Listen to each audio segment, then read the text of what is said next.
जय जगन्नाथ। हे मोर जगन्नाथ प्रेमी बंधुगण, जगन्नाथ महाप्रभु को संपूर्ण समर्पित यही चैनल आपण मैंने नित्य नियमित जगन्नाथ महिमा और वास्तु टिप्स मान जानुछंती। विभिन्न उपाय मान कले लक्ष्मी आसंती बोली यही चैनल ले आगरू कहा जाइछि। आज जानतु कौन कले लक्ष्मी छड़ा दोष लागे। आमे माने लक्ष्मी छड़ा शब्द सह परिचित। केही केही एही शब्द अन्य को प्रयोग करिथांती। लक्ष्मी छड़ा दोष लागिले दारिद्रता आसी थाए, जेते आय कले मध्य नियंट पड़े। आसंतु जानिबा केउ केउ कारणरू लक्ष्मी छड़ा दोष होई थाए।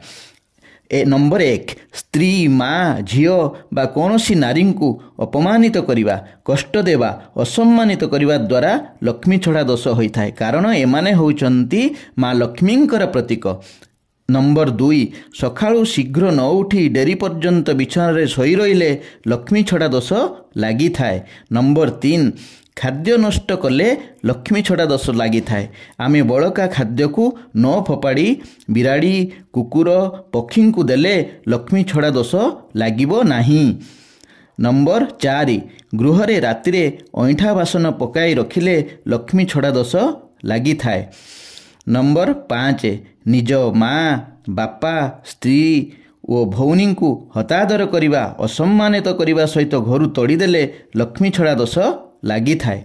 एही 5टी मूल्यवान कथा मानन्तु। जगन्नाथ समस्तंकर मंगल करंतु। चैनल टी को सब्सक्राइब करंतु। एमिति भल भल कथा जानिबा पई अन्य को शेयर करंतु। जय जगन्नाथ, जय जगन्नाथ, जय जय श्री जगन्नाथ।